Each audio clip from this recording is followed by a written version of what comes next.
नमस्कार। दोपहर समाचार में आपका स्वागत है।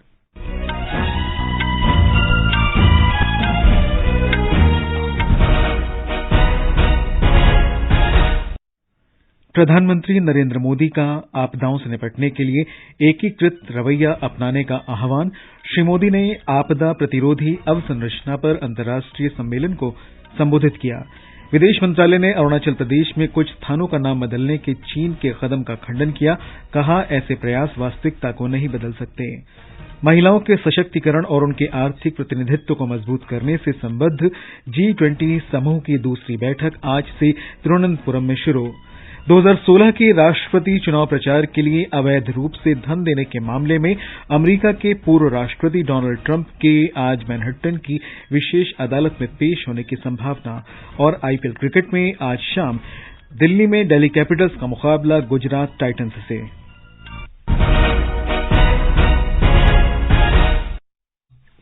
दोपहर समाचार के साथ मैं निखिल कुमार।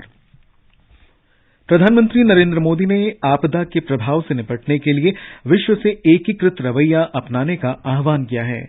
वे आज आपदा प्रतिरोधी अवसंरचना विषय पर आयोजित 5वें अंतर्राष्ट्रीय सम्मेलन ICDRI 2023 को वीडियो संदेश से संबोधित कर रहे थे।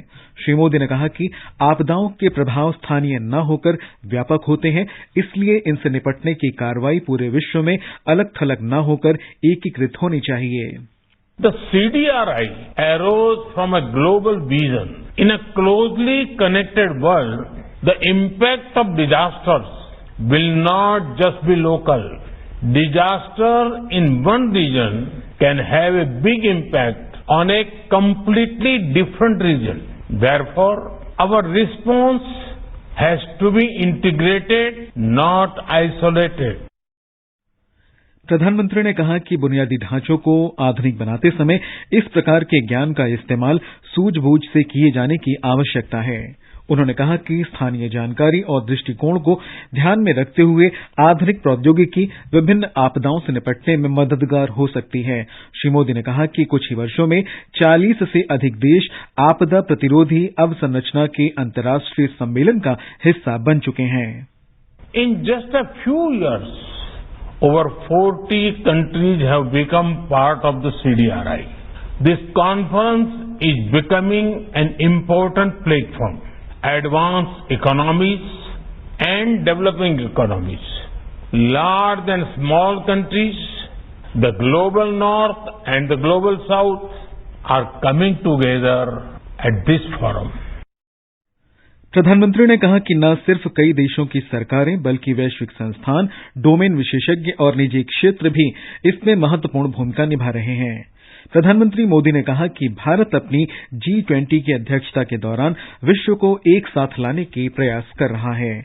भारत कई कार्य समूहों में आपदा प्रतिरोधी अवसंरचना के अंतर्राष्ट्रीय सम्मेलन को पहले ही शामिल कर चुका है।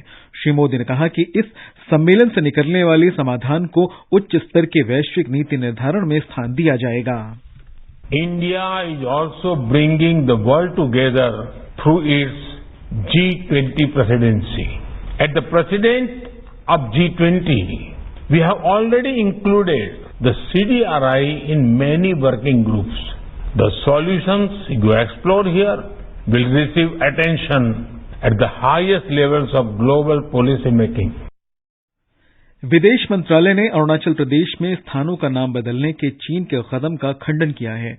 विदेश मंत्रालय के प्रवक्ता अरिंदम बागची ने एक बयान में कहा कि ये पहली बार नहीं है जब चीन ने इस तरह का प्रयास किया है।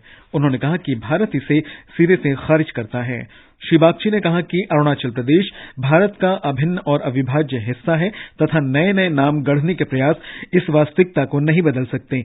ये प्रतिक्रिया मीडिया की उन खबरों के मद्देनजर आई है जिनमें कहा गया है कि चीन ने अरुणाचल प्रदेश में 11 स्थानों के नाम बदल दिए हैं। प्रधानमंत्री नरेंद्र मोदी और भूटान नरेश जिग्मे खेसर नामग्याल वांगचुक के बीच आज नई दिल्ली में द्विपक्षीय बैठक होगी। इस दौरान दोनों देशों के द्विपक्षीय सहयोग के सभी पहलुओं की समीक्षा और आपसी संबंधों को आगे ले जाने के तौर तरीकों पर चर्चा होने की संभावना है। शाम को भूटान नरेश राष्ट्रपति भवन में राष्ट्रपति द्रौपदी मुर्मू से मिलेंगे। इससे पहले आज राष्ट्रीय सुरक्षा सलाहकार अजित डोभाल ने भूटान नरेश से मुलाकात की। श्री वांगचुक ने आज सवेरे राजघाट जाकर महात्मा गांधी की समाधि पर पुष्पांजलि अर्पित की। भूटान नरेश भारत की 3 दिन की यात्रा पर कल नई दिल्ली पहुंचे। विदेश मंत्री डॉक्टर एस जयशंकर ने हवाई अड्डे पर उनकी अगवानी की। भूटान के विदेश मंत्री और वरिष्ठ अधिकारी भी उनके साथ आए हुए हैं।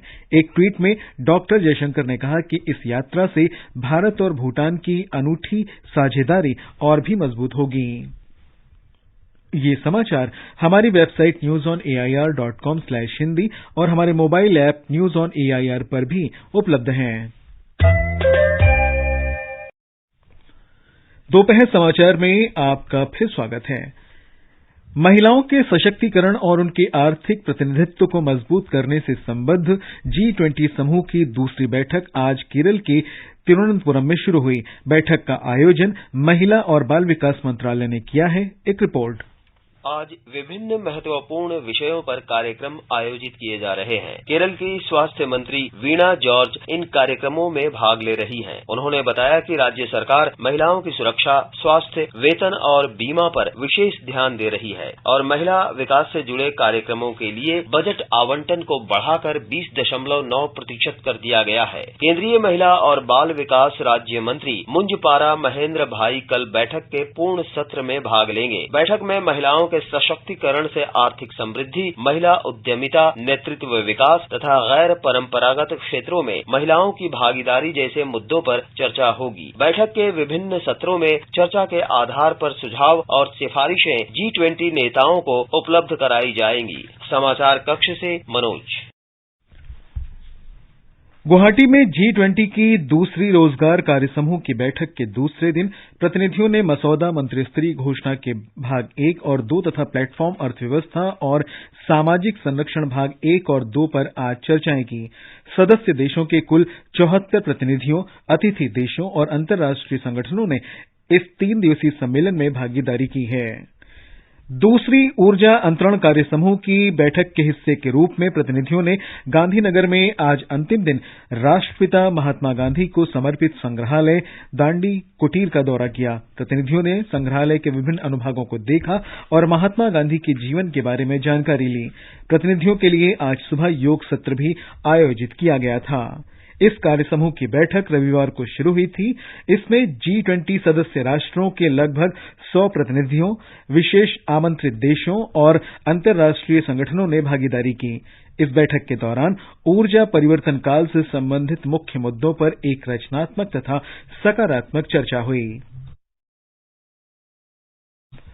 प्रधानमंत्री ने रेल मंत्रालय तथा पत्तन, पोत परिवहन और जलमार्ग मंत्रालय के कामकाज की सराहना की है। एक ट्वीट में रेल मंत्री अश्विनी वैष्णव ने बताया था कि पिछले वित्त वर्ष में रेलवे ने 512 मीट्रिक टन माल की ढुलाई की है, जो अब तक की सर्वाधिक मात्रा है। उनके ट्वीट को साझा करते हुए प्रधानमंत्री ने इसे वाणिज्य और साजोसामान के क्षेत्र के लिए अच्छी खबर बताया।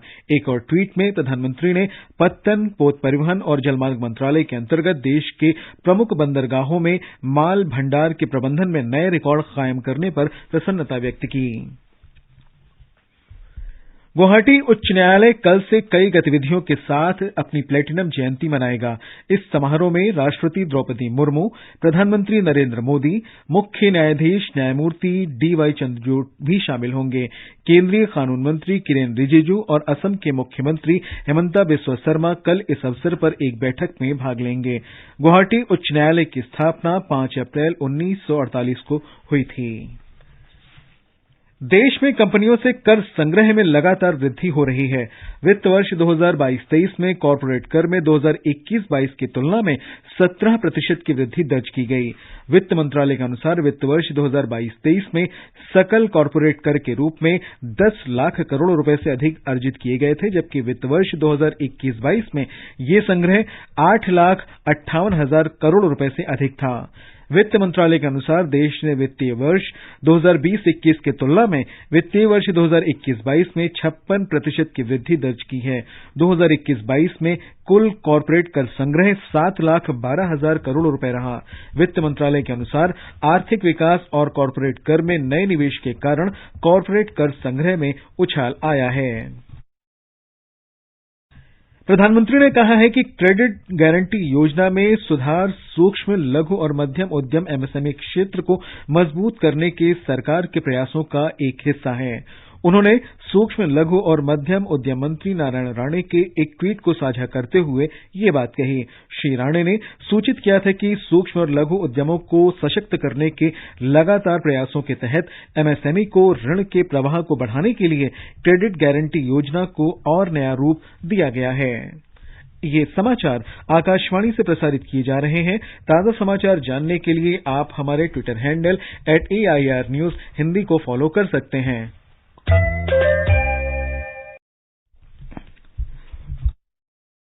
ये आकाशवाणी है। अमेरिका के पूर्व राष्ट्रपति डोनाल्ड ट्रंप की आज मैनहट्टन की विशेष रूप से सुरक्षित अदालत में पेश होने की संभावना है। उन पर आरोप है कि उन्होंने 2016 के राष्ट्रपति चुनाव प्रचार के दौरान एक एडल्ट फिल्म स्टार को अवैध रूप से धन का भुगतान किया था। श्री ट्रंप अमेरिका के पहले राष्ट्रपति हैं जिनकी आपराधिक मामले में पेशी होगी। सुनवाई के दौरान अभियोग के मामले पढ़े जाएंगे। ये कार्रवाई लगभग 10 से 15 मिनट तक चलेगी। हालांकि श्री ट्रंप ने adult film star stormy Daniels को धन भुगतान करने से संबंधित सभी आरोपों से इनकार किया है।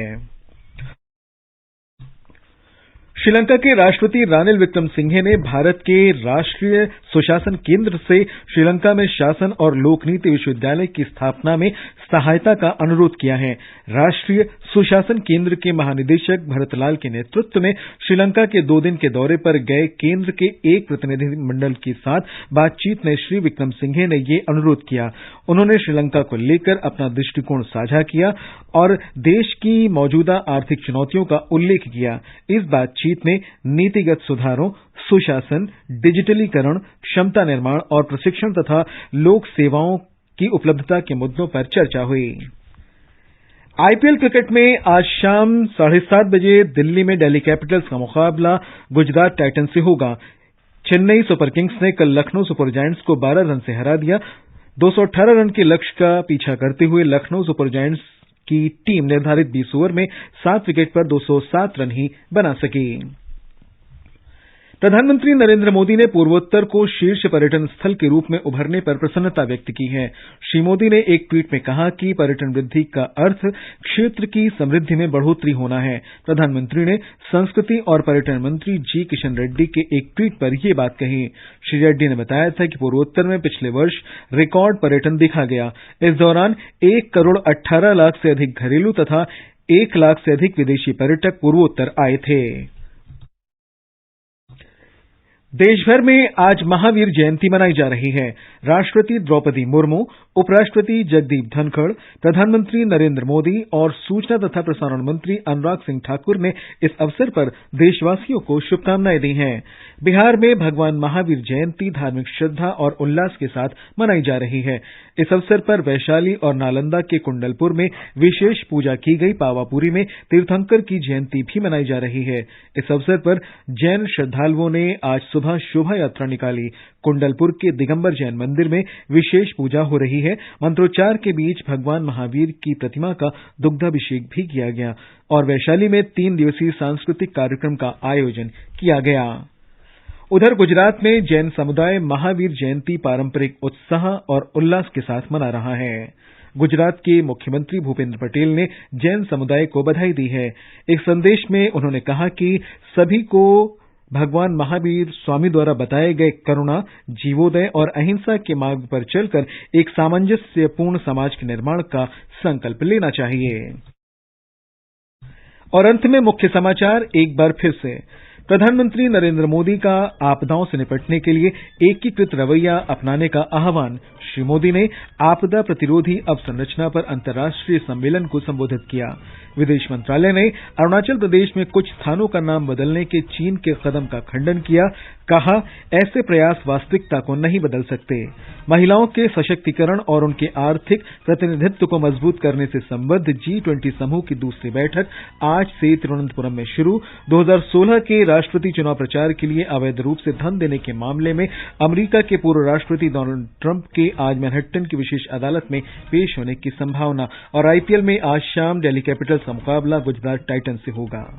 इसके साथ ही दोपहर समाचार का ये अंक समाप्त हुआ। नमस्कार।